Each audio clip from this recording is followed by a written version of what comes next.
쫄보 최상목 민주당의 약점 잡혔나. 오늘 최상목이 정계선이 그다음에 조한창 임명을 했습니다. 정계선이는 뭐 끝내주는 극좌죠. 그리고 조한창이는 한동훈이가 꼰질렀다고 꽂아넣었다고 그러는데, 저도 조한창이가 뭐 생방으로는 보지 못하고 나중에 조한창이가 답변하는 걸 보고 솔직히 여러분 기함을 했습니다. 탄핵에 찬성하고 헌법재판관 대행이 임명하는 거, 그거 맞는 일이고 완전히 민주당 쪽에서 저 인간을 추천을 했나, 제가 이런 생각이 들었습니다. 그러니까 민주당 의원들의 입이 귀에 걸리더라고요. 자, 그래서 이 정계선이와 조한창을 여야 한 명씩 임명을 했다. 그리고 마은혁이는 보류를 시켰다. 이러면서 최상목이가 이것도 아니고 저것도 아니고 마치 뱀장어처럼 스리슬쩍 넘어가려고 하는데요. 뭐 그 중에서 최상목이가 생색을 내는 게 윤석열 대통령에 대한 내란죄, 그 다음에 김건희 여사에 대한 특검, 이 쌍특검은 내가 받아들이지 않겠다. 이건 너무 문제가 많고 뭐 형사법 이거를 넘어서는 거고 인권 유린이고 뭐 이런 어쩌고저쩌고 얘기를 합니다만, 가장 중요한 거는 핵심은 뭡니까 여러분? 헌재 재판관을 어떻게 대행이 대통령 대행이자 국무총리 대행이자 경제부총리, 기재부 장관 이렇게 4가지 일을 하는 대행이 임명을 할 수가 있습니까? 이거는 말이 안 되는 거지요. 네. 자, 오늘 최상무기가 왜 이렇게 헌재 재판관을 임명했는가? 여기에 대해서 뭐 여러 가지가 있습니다만, 기사를 보면은 행간이 읽힙니다. 자, 최상목은 국회 현안 질의에서 계엄을 강하게 반대하면서 사퇴를 결심했고 지금도 같은 생각이라며 윤 대통령과 선을 그었다. 그리고 이창용 한국은행 총재가 이런 말을 했죠. 뭐 뛰쳐나왔다. 너무나 계엄에 대해서 부들부들 떨었다. 뭐 이런 얘기 나옵니다. 네, 유금선민, 조한창, 한동훈이가 추천했습니다. 당에서 추천한 거니까요. 그때 한동훈이가 대표였습니다. 일각에서는 박근혜 정부의 청와대 비서관으로 국정농단 검찰 수사를 받았던 탄핵 트라우마가 이 최상목의 결정에 영향을 미쳤다는 말이 있다. 네, 맞습니다. 2015년 10월에 최상목이는 경제금융비서관으로 박근혜 정부에서 일했습니다. 그때 미르재단, 그러니까 박근혜 대통령이 퇴임한 후에 이 재단을 만들려고 했죠. 이런 미르재단의 설립에 최상목이가 회의에도 참석을 했습니다. 그 뒤에 모르쇠로 일관해서 국회에서 위증을 했다는, 지금도 그런 의심이 강력하게 있습니다. 저는 우원식이하고 최상목이하고요, 비공개로 만났다고 하는데 이런 이야기를 우원식이 흘린 것이 아닌가. 그러니까 최상목이가 이 탄핵 때, 박근혜 대통령 때 자기가 저지른 죄가 있으니까 재발이 저른다, 이렇게 생각이 듭니다. 자, 대통령실은 당혹감을 내비쳤다. 일부 대통령실 참모들은 헌재의 6인 체제가 지속될 경우 윤 대통령이 탄핵 심판에서 살아 돌아올 것이란 기대감을 내비치기도 했다. 탄핵의 인용을 위해선 재판관 6명의 만장일치가 필요해서다. 하지만 인사청문회 당시 계엄에 비판적인 입장을 밝혔던 2명의 재판관 정계선과 조한창이가 추가되면서 그 가능성이 희박해졌다. 여야 모두 강하게 반발했다. 국민의힘의 권성동은 야당의 탄핵 협박에 굴복해 헌법상 소추와 재판 분리라는 적법 절차 원칙을 희석시킨 것. 그러니까 이거를 말하자면은 원칙을 10개 한 거, 없게 했던 거 아니냐, 이렇게 강한 유감을 표시했다. 또 박찬대는 의원 총회 뒤에 상권 분립에 대한 뭐 몰이해다 이러면서 지금 민주당에서는 최상목에 대한 탄핵을 검토하고 있다고 합니다. 자, 최상목한테는 그동안 굉장히 여러 사람이 헌재 재판관을 임명해서는 안 된다. 이 당의 핵심, 그러니까 권성동이를 비롯해서 다 얘기를 했고요. 또 최상목과 굉장히 가까운 경제 관료들도 너 전현직 할 것 없이 최상목한테 절대로 이거는 네가 헌재 재판관 임명해서는 안 된다. 대행의 대행이 무슨 재판관을 임명하냐. 그리고 한덕수 총리가 끝까지 버틴 거 아니냐. 또 한덕수 총리가 뭐라고 했습니까? 마음을 단단히 먹어라. 이렇게 얘기하지 않았습니까? 또한 한덕수 총리의 탄핵 심판 이제 시작됐습니다. 이건 기각될 가능성이 매우 높습니다. 서영교 오빠라고 할 수 있는 김형도 헌재 심판관 완전 극좌죠. 이 사람이 주심을 맡았다 하더라도 이거는 기각될 가능성이 매우 큽니다. 근데 그것도 기다리지 못하고 정말 기가 막힌 거죠. 참 이 분한 일입니다. 네, 우리 꽃비님께서 성원해 주셨습니다. 자, 재판관이 그러면은 지금 이제 2명이 늘었죠. 그래서 6명에다가 2명, 그래서 8명이 됩니다. 그래서 이제 8명이 이 탄핵 심리를 하게 됩니다. 지금 윤석열 대통령의 탄핵 심리에 대해서, 심판에 대해서 제일 우선적으로 하겠다. 이렇게 헌재는 밝혔죠. 그런데 우리가 이제 여러분이 이미 요즘 들어서는 이 헌법에 대한 다 전문가가 되셨습니다만 6명이 이제 재판관이 현재 있죠. 그러면은 이 탄핵이 되기 위해서는 6명이 찬성을 만장일치로 해야 됩니다. 근데 그 중에 1명만 안 된다고 해도 탄핵은 기각됩니다. 그러면은 이제 8명이 되는 겁니다, 여러분. 그러면 8명이 되면 몇 명이 이 탄핵을 찬성해야지 이게 어떻게 되는 거냐? 이 경우에도 8명입니다, 여러분. 그러니까 2명만 말하자면은 8명 가운데서 2명만 나는 탄핵 반대세 이렇게 해도 탄핵은 말하자면은 6명이 찬성을 하게 되면은 탄핵이 가능해지는 겁니다, 여러분. 8명 중에서 2명만 반대하면. 근데 지금 2명이 정형식, 그 다음에 김복형 확실합니다. 여기에 경우의 수가 1명, 조한창입니다. 그래서 오늘 조한창이 괜찮은 인간이었으면, 괜찮은 헌법 재판관이었으면 우리가 안심할 수도 있었습니다. 왜? 8명 가운데서 3명이 반대를 한다.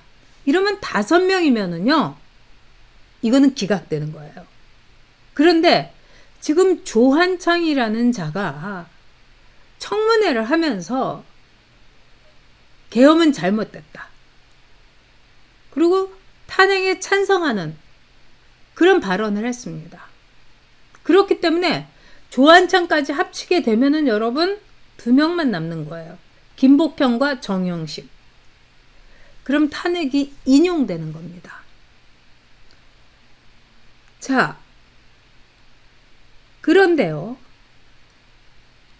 2025년 4월 18일이 굉장한 분기점입니다. 지금 이제 탄핵을 심판을 8명이 이제 시작을 하게 되는 거죠. 그러면 이거는 사실은 180일 탄핵되고 나서 180일이면은요 6월달 6월 초 여기까지 끌어야 되는 거예요. 그리고 180일도 굉장히 모자랍니다. 그리고 180일을 꼭 지키라는 강제 조항이 없어요, 여러분.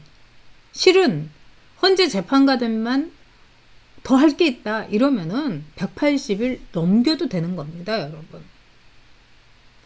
근데 4월 18일이 여러분이 너무나 잘 알고 계시겠지만 이때 지금 문형배, 이미선, 이 문재인이가 꽂아준 둘이 퇴임을 합니다. 임기가 다 돼갖고. 그러면은 다시 여러분 6명이 남게 됩니다. 그러면 그 동안에 뭐 대행의 대행, 또 최상목도 또 탄핵되고 그 다음에 또 대행, 그 다음에 대행 이래가지고 이 사람들이 임명을 하지 않고 6명을 밀고 나간다. 이러면 심리를 할 수 없게 되는 거죠. 그리고 말하자면은 여러 가지 방법으로 4월 18일까지만 버티게 되면은 우리에게는 희망이 있습니다. 그리고 저는 이런 경우를 윤석열 대통령이 매우 치밀하게 예상했다. 이렇게 생각됩니다. 자, 이것뿐만 아니라 오늘 이 인터넷 언론인 스트레이트 뉴스 조원시 NI에 의뢰해서 조사하는 정기조사인데요. 국민의힘이 급등하는 조사가 나오자 돌연 보도를 삭제한 사실이 알려져 이유와 배경이 관심이 집중되고 있다. 자, 이 조사를 여러분이 보시면은 민주당이 6.7%가 줄어서 41.9%, 국민의힘은 8.1%가 급등해서 38.2%. 그러니까 차이는 3.7%로 오차범위 아닙니다. 그러니까 이거는 국민의힘과 민주당이 이 탄핵의 여파, 비상계엄의 초기와는 너무나 다른 상황이 보여지는 거예요. 이 지지율이 이렇게 급등한 거, 이거는 뭐 윤석열 대통령의 지지도라고도 볼 수 있겠죠. 그리고 오늘 또 이 한양 경제신문인가요? 거기에서 조사한 데는 오히려 여러분도 이제 보셨겠습니다만 제가 이제 이게 정교하게 조사가 이제 나오지 않아가지고 여러분들에게 좀 조심스러워서 제가 하질 않았습니다만 여기도 굉장히 흥미롭습니다. 자, 어느 정당을 지지합니까? 여기에서 더불어민주당이 37.8, 그리고 국민의힘이 38.2로 나왔어요. 오히려 국민의힘이 더불어민주당을 앞서갔습니다. 그리고 매우 흥미로운 것은요, 대전, 세종, 충청에서 거의 더불어민주당이 27.5%인데 더블 스코어로 국민의힘이 52% 지지를 받았어요. 대구, 경북은 37.9에서 42.6으로 국민의힘이 한 5% 지지를 더 받았고요. 그 다음에 부울경도 국민의힘이 12.6% 지지를 더 받은 41.7. 강원, 제주도 국민의힘이 약 8%를 더 많이 받은 41.7. 이거는 굉장히 흥미로운 아주 유의미한 지지입니다. 그리고 이 국민의힘에 대한 지지도는 윤석열 대통령의 지지도라고 보시면 됩니다. 한동훈이 나가니까 이렇게 좋은 일이 있네요. 그러니까 한동훈을 아예 제명시켜야 됩니다. 그리고 권영세 비대위원장, 그리고 권성동 원내대표, 지금 할 일은 당무 감사 뭐 이런 걸 떠나갖고 당계 게이트, 이거에 대해서 조사를 시켜야 됩니다. 그러면은 윤석열 대통령에 대한 지지율 이퀄 국민의힘의 지지율, 이게 더 올라갈 겁니다. 반드시 이게 필요합니다. 그래서 여러분들께서 굉장히 지금 상황에 대해서 윤석열 대통령 걱정 많이 하실 텐데요. 지금 급박한 거는 윤석열 대통령을 공수처에서 영장을 청구해가지고 정계선이하고 마은혁이하고 이현승인가요? 이름도 제가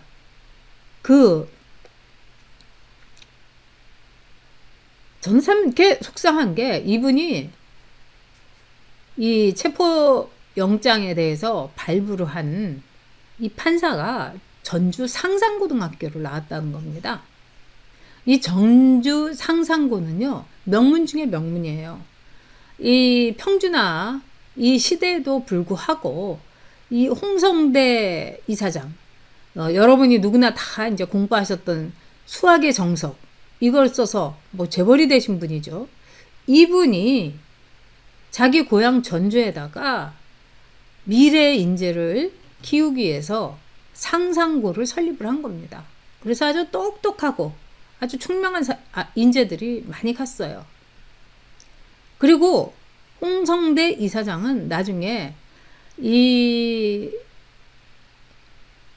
상산고를 그냥 보통 학교하고 똑같이 만들려고 하는 그 압박에 너무나 괴로워하고 고통을 당했습니다. 너나 나나 다 똑같이 뭘 무슨 인재를 창구석 팔아가지고 한 게 무슨 뭐 대단하다고 이런 막말도 들었습니다. 그런데 거기에서 육성된 길러진 이 사람이 서부지원에서 윤석열 대통령의 체포영장을 발부했다는 거. 뭐 우리들 뭐 연구회, 헌법 연구회, 우리법 연구회, 그리고 아주 좌파 서부지원은 옛날부터 굉장히 불구죽죽하다 이런 얘기가 있었습니다. 근데 참 가슴이 아픕니다. 근데 지금 이 한남동 윤 대통령의 관저에는 많은 사람들이 가 있습니다. 그리고 정말 젊은 친구들이 많이 가 있다는 거예요. 젊은 남자들이, 청년들이.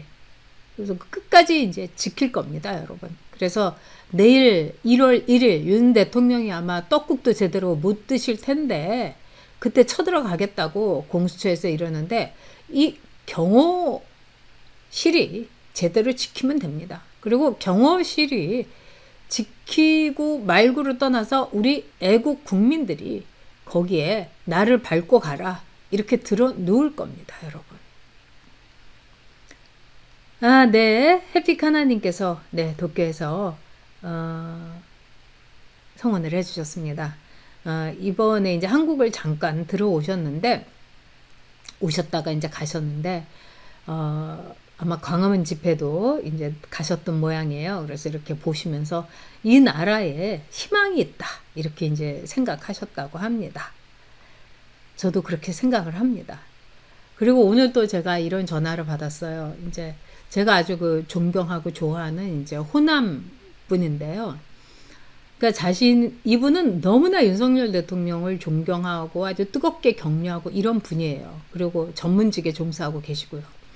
근데 이분이 이제 호남 분이니까 주변이 다 호남 사람 아니겠습니까? 그리고 이제 친척들이 막 전화를 해서 뭐 너는 왜 그러냐 이러면서 그렇게 독하고 심한 말을 하면서 자기의 그 이렇게 심장에 가슴에 대못을 박더라는 거예요. 그러면서 막 저한테 울먹이면서 전화를 하시는 거예요. 응? 아니 어떻게 이렇게 내가 모진 말을 들어야 되느냐. 너무 기가 막히다. 그리고 내가 뭐 틀린 생각을 하는 거냐. 윤석열 대통령이 당선되지 않았으면 어떻게 살려고 했던 거냐. 그리고 저 사람들은 진짜 나라가 망하려고 하는 걸 원하는 거냐. 뒤집어지는 걸. 그래서 제가 그랬어요. 그런 사람도 있다.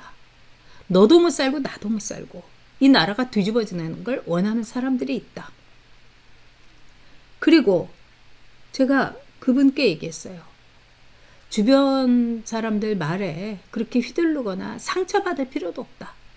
솔직히 선생님한테 그렇게 난리를 친 그 사촌이라는 분, 선생님보다 더 배우셨냐?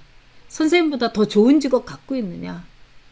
선생님보다 더 친구가 많냐? 선생님처럼 존경받느냐? 아니지 않느냐?